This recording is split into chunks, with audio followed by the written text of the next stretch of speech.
And that means it is time for Jim Lynch and Cover Your Assets. Of course, Jim joins us every week at this time as I drop my iPhone for the fifth time this morning with a big thud.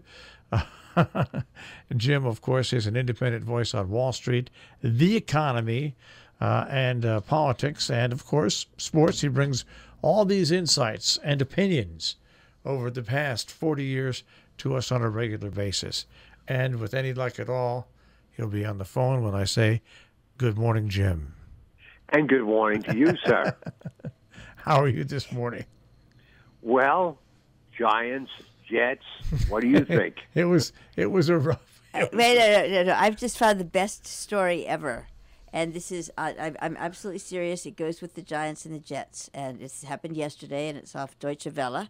And it is police in the southern German town of Haslach reported on Monday that thieves had made off with an entire vineyard of wine grapes in broad daylight. All right, well, anyways, it's almost as bad as the Giants and the Jets, but we'll see. You know, it was a lost weekend, is all you can say in football.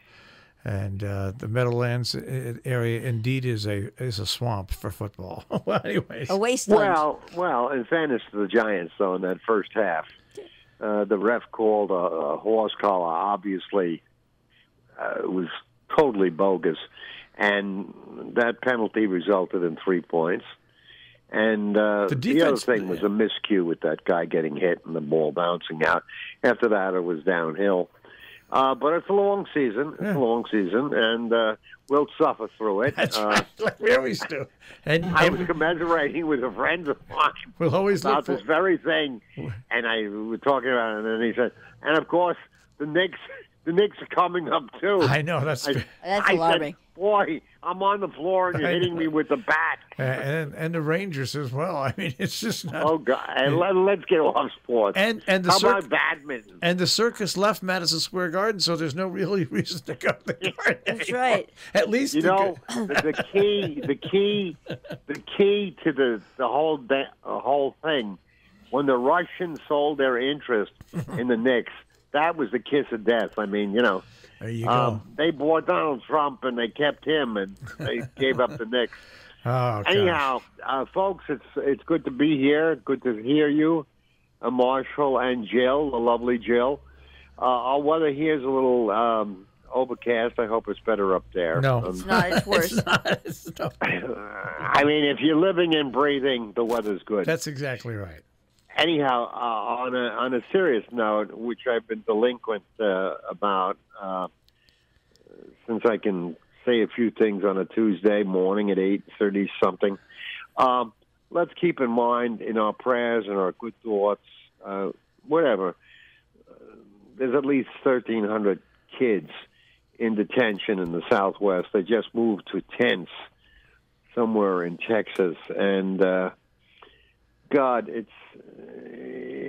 really a pathetic situation that the United States of America is doing this to kids. Okay, kids. Well, the whole bad thing about having that many children in detention is sooner or later they're going to grow up. They really are, and sooner or later either they're going to become American citizens or they're going to be shipped out.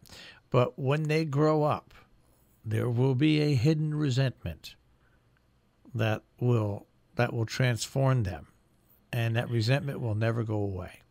That's the sad part, and then they'll pass that resentment on, the way they were treated, to their family members. That's how you build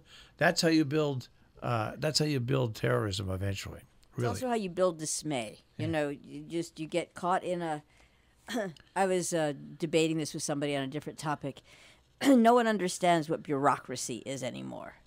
Right. And so they're.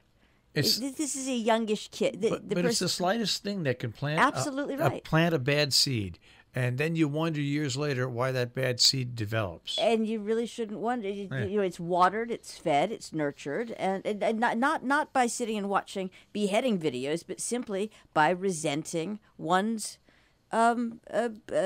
the hand one's dealt, and there's room for legitimate resentment, and that's where we get into difficulty. And I'm not sure that enough time is spent looking at that when there's so much more interesting top line stuff that everyone can just bang on about. Unfortunately, you're both very correct. And as you were speaking, I was thinking of looking at 13 and 15-year-old kids in some of these other nations that are rife with fighting and terrorism and poverty and authoritarian governments, and the faces of those kids. I mean, 13 and 15, and they say, well, they're fighters, they have guns, and, that's how they've been set up. I'm not portraying that for this country, but I'm just saying the resentment that Marshall has mentioned. I mean, we have it in so many other countries which weren't free to begin with, and here we are free, and we're abrogating our freedom for us, but freedom for everybody, and incarcerating 1,300 children, and probably much more. I mean, what are we becoming? It's called, and also it's, here's the part that really, it's not just incarcerating children without their families, without their mother or father. And you might as well put if you put the mother and father or somebody in the same prison, it'd be a hell of a lot better than what's going on, because separating them creates such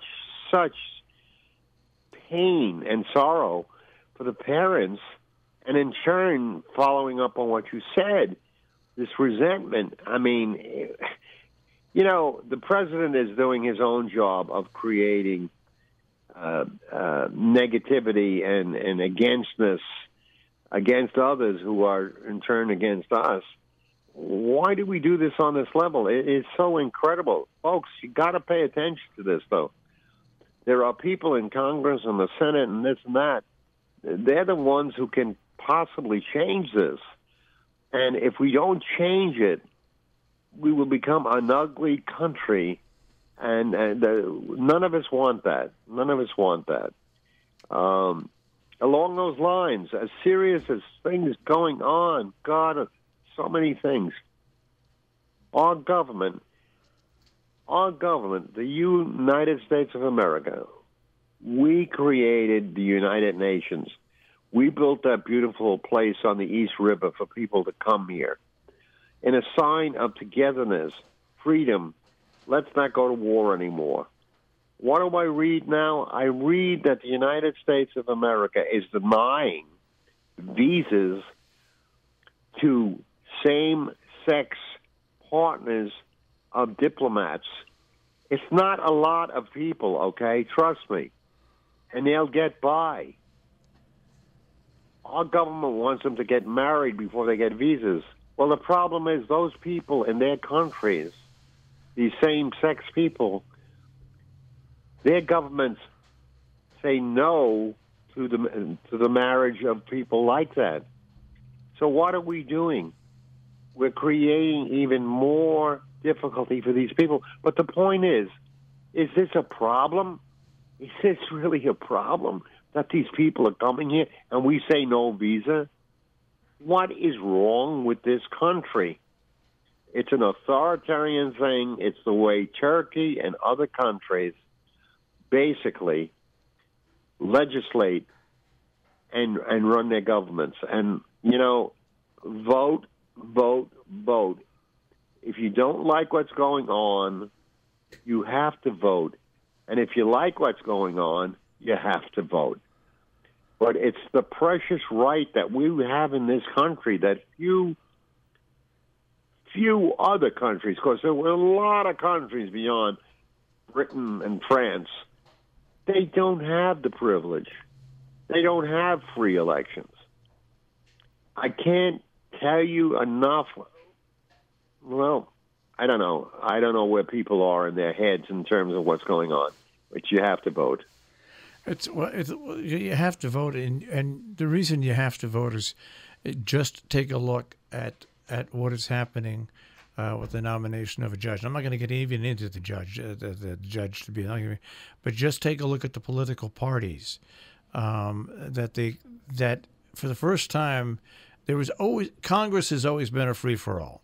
It has. I mean, but the Senate always had some respect amongst the lawmakers from one another, and it went completely down the drain in this hearing that took place.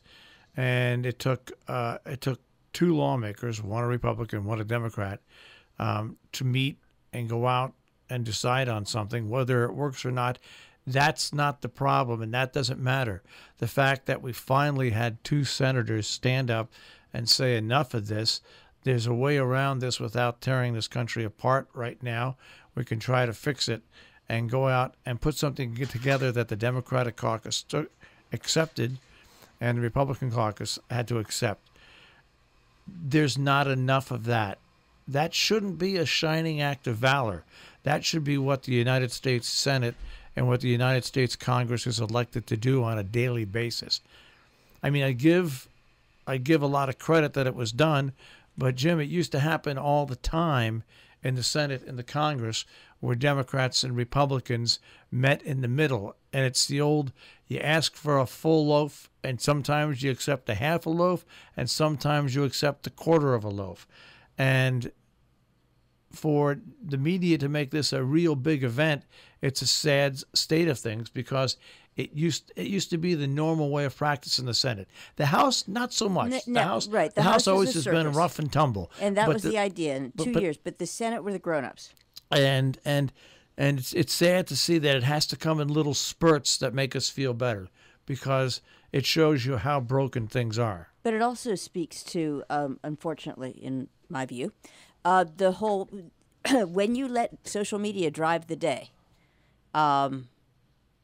it's literally like letting the schoolyard drive the day. And when I say drive, it's like, if that is going to be your source of news, then it's pretty hopeless. I shouldn't say hopeless, because that means without it. It's pretty stupid, is what it is. Because I think everyone has had an experience just along the way in life where something that was said about them or whatever didn't turn out to be true, or was a misinterpretation, or. And I'm not talking literally about this situation. I'm talking very generally. And if you are going to use that as your compass, you're going to be lost pretty quickly. Interesting. You use the term social media in terms of driving some things that are going on in terms of this nomination for Supreme Court. The reason the social media has begun to drive that, which, those things, other than Clarence Thomas thing, they were hardly covered in the press. But the reason the press is covering this thing is because our people, our senators, are not living up to their responsibility and acting, as Marshall said, in concert with arriving at something. If everybody agreed on everything in the Senate or in life, boy, that would be pretty boring, obviously. But also, it's not possible. And so, therefore, getting together and saying, hey, what's the best thing for the country is the way we used to do it. That's why they were elected. Now the thing is being driven by media because they're getting such a response from the public in terms of these this nomination that they have to cover it and have to feed it, and hopefully they'll help. And here's what's going on. Here's what's going on with all this super hyped up coverage of the nomination of a judge Supreme Court to be. All this is going on, and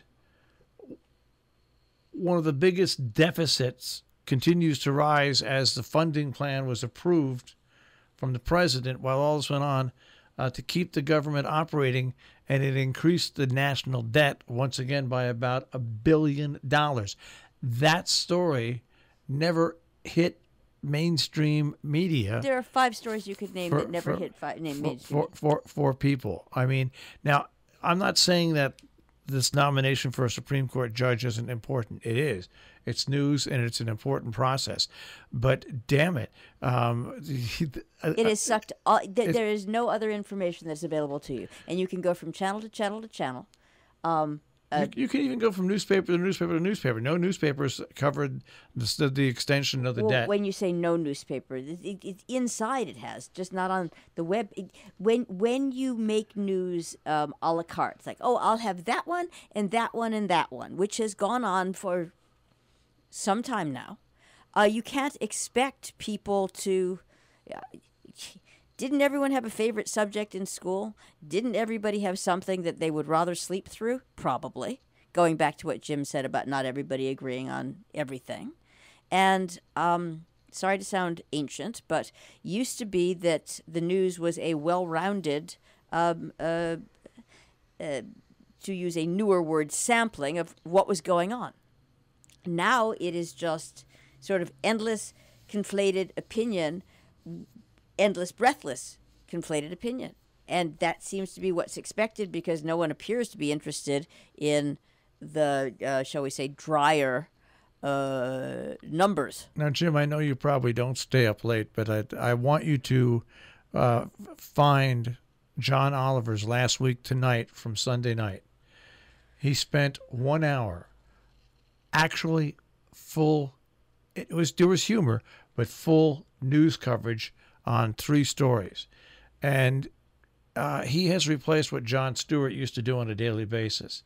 Right. And people, which was how people got their news. And people have got to watch this because it's absolutely amazing with a little bit of humor, the way he covered 3 different stories. Right, but here's the problem. There are, with all due respect, you're of a certain age. Jim is of a certain age, and what has to happen is more people, more regular people, have to devote the time and attention to do this. See, the Comedy Central program that is now hosted by Noah is Trevor Noah is funny and good, but it's no longer a newscast for people to understand what's going on. That's the problem. Jon Stewart made it a newscast. And it was humorous, but it was a newscast. And Trevor Noah is a very funny guy and does a great job, but it's just not the same. We need more of that in prime time. We need more. There's another network called Vice, which is aired on HBO, which runs. They do in-depth reporting. And whether you like the stories or not, they're there. Well, anyways, Jim, I'll give you the last 3 minutes because we've hogged all your time. You know who owns Vice? It's been Vice. a pleasure. It's been a good discourse here. Let me put in a plug for the media, like people from the Times and the Post and so forth. These people are exhausted. They're exhausted because what's happened is this particular administration has created so much uncertainty that these people are forced to day in and day out go after the story. The Times article, which was a poor article and incorrectly done about a week ago, talking about the comings and goings of the Trump administration and people yelling and hollering and not together. We knew that. We knew that for 3 months, 6 months, whatever. It's come right out of the White House in leaks. These people at the Times were working on it, they say, for about 9 months or something. I don't know. 1, it was old news, but 2, there was no real reason to do that story. But they're so caught up in trying to help us as citizens to understand what's going on. They are human beings. Unfortunately, I watch too much of this political stuff, and I can see it. I can hear it. I can see their facial expression. I can see some of them are really down from this. So, give them some credit. They are breaking it here to try and help us. But doesn't that... I'm sorry. No, but because we're out of time. We're just very close to, so do your wind-up. I'm out of time? Yep. All right. Well, this has been a great pleasure, as usual. Boy, this one went very quickly. That's because we were all he just interrupted. I was going to say something, and I realized I couldn't say it because we are out of time. That's what just happened there. Go ahead. Well, say it anyhow, will you? No, I will not. Because she can't do it in a minute, Jim. There's no way. I can. What I was going to ask is, does watching these exhausted people and the looks on their faces inform your view of what's going on? Well, you're commenting. What are you saying? I am just saying visually seeing this. In my view, it couldn't help but inform your view of what's going on in terms of the other information and everything that you're perceiving as an observer. No question. And I'll tell you something. If you think of Kavanaugh in his presentation, the last one he made, you look at that face, you look at as Matt Damon did so well on Saturday Night Live, his nose situation, you'll find out that this is a man under siege whose truth is being uncovered as not so truthful. So, no, I think you can learn a lot from looking at people when they speak and how they speak. And anyhow, all right. This has been good. Let's do our best this week, huh, with the Giants. We'll see what happens. I think you ought to get out there and put some pads on, Marshall. Come on. Help the guys, will you? I try every week. I know in a different life, Jill was a cheerleader, so I can see her out there. Okay. Well, with that being said, we'll skip off and cheer into the day. Okay. I love you both. You have a good week. Take Bye. care. Jim Lynch, and Cover Your Assets this morning here on Robin Hood Radio.